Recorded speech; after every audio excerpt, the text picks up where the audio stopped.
Hi guys, welcome to உங்கள் நிஷாந்த். இன்னைக்கான வீடியோவில் கொல்லிமலைக்கு ட்ராவல் பண்ணுறதும் அதில் இருக்கிற சில அமானுஷ்யமான விஷயத்தையும் தான் உங்ககிட்ட சொல்ல போகிறேன். கவனமாக கேட்டுக்கோங்க. ஃபஸ்ட் இதுக்கு எதுக்கு கொல்லிமலைன்னு பேர் வந்துச்சுன்னு பார்க்கலாம். கொஞ்சம் காலத்துக்கு முன்னாடி போய் பார்த்தீங்கன்னா தெரியும்.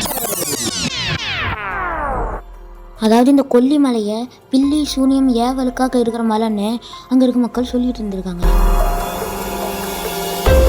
நைட்டு நேரத்தில் இந்த மலையில் ஏறும்போது சில அமானுஷ்யமான சத்தங்கள் கேட்குன்னு சொல்லியிருக்காங்க.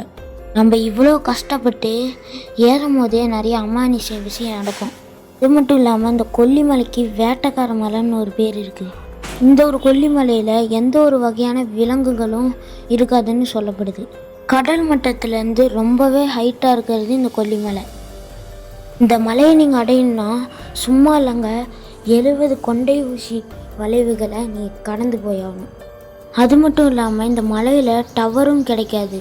என்னதான் டவரும் கிடைக்கலனாலும் இந்த மலையில் மொத்தமாக கணக்கெடுப்பு படி 1,00,000 பேர் வாழ்ந்துருக்கிறாங்கன்னு சொல்லப்படுது.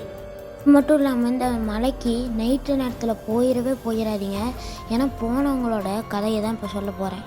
ஒருத்தர் நைட்டு நேரத்தில் அங்கே இருக்கிற சில மூலிகைகளை விற்கிறதுக்காக போகிறாரு. ஆனால் அவருக்கு மிகப்பெரிய ஷாக். என்னன்னு பார்த்தீங்கன்னா, பின்னாடி ஒரு உருவம் அவரை பின் திறந்துட்டே வந்த மாதிரி தெரிஞ்சிருக்கான்.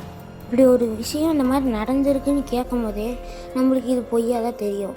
ஆனால் இது இப்படி நடந்திருக்குன்னு அங்கே வாழ்ந்துட்டு இருந்தவங்களே பல டைம் பார்த்துருக்காங்களாம், சொல்லியிருக்காங்க.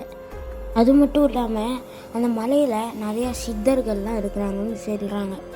நைட்டு நேரம் யாராவது அங்கே போய் மாட்டிக்கிட்டா கூட அந்த சித்தராகி அவங்க அது கரெக்டாக வழியை கண்டுபிடிச்சி வந்துடுவாங்கன்னு சொல்கிறாங்க. அவ்வளோதான் கைஸ், இந்த வீடியோவில் பாதி இன்ஃபர்மேஷனை சொல்லிட்டேன்.